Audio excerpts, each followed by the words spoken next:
بلوچستان میں لاپتہ افراد کا مسئلہ ہر گزرتے دن کے ساتھ شدت اختیار کر رہا ہے۔ اس مسئلے نے بلوچستان اور اسلام آباد کے درمیان پہلے سے موجود خلیج کو مزید بڑھا دیا ہے۔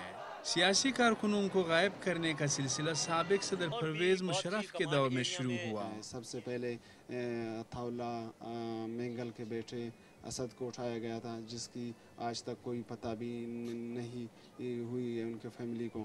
اور اس کے علاوہ مشرف دور میں بھی سب سے پہلے علی اصغر بنگلزئی کو اٹھایا تھا 1 جون 2000 میں، پھر اس کو 14 دن بعد ریلیز کیا گیا تھا۔ اس کے بعد سے بلوچوں کو اٹھانے کا سلسلہ جاری ہے۔ لاپتہ افراد کی بازیابی کے لیے بلوچ قوم پرست جماعتیں اور انسانی حقوق کی تنظیموں نے بھرپور احتجاج کیا ہے، مگر ابھی تک ان کے احتجاج کا کوئی خاص اثر نہیں ہوا ہے۔ لواحقین کا دعویٰ ہے کہ ان کے پیاروں کو خفیہ ایجنسیوں نے اٹھایا ہے۔ کہ جلیل ریکی، چاکر کمبرانی اور ڈاکٹر بشیر عظیم کو ISI والوں نے خود اٹھایا ہے۔ لاپتہ افراد کے لواحقین نے اپنے پیاروں کی بازیابی کے لیے احتجاج کا ایک نہ ختم ہونے والا سلسلہ شروع کیا ہے۔ یہ بچے اور خواتین کبھی اسمبلی، کبھی پریس کلب اور کبھی وزیراعلیٰ ہاؤس کے سامنے دھرنا دیے بیٹھے ہوتے ہیں۔ اپنے بیٹے کی مسلسل گمشدگی نے اس عمر رسیدہ خاتون کو ذہنی اذیت میں مبتلا کر دیا ہے۔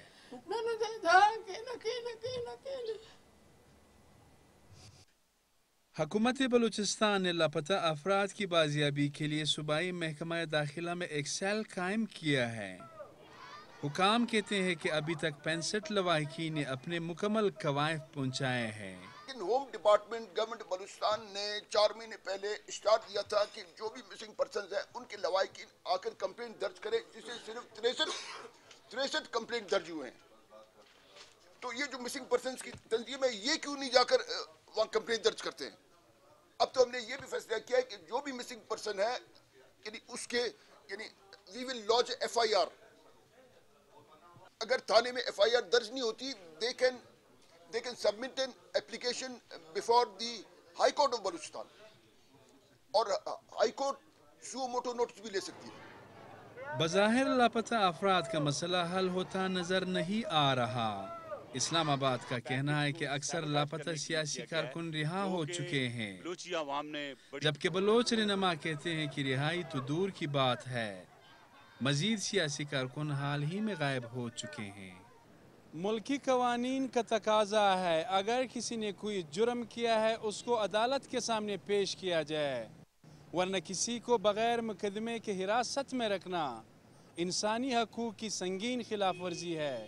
سید علی شاہ، ڈان نیوز، کوئٹہ۔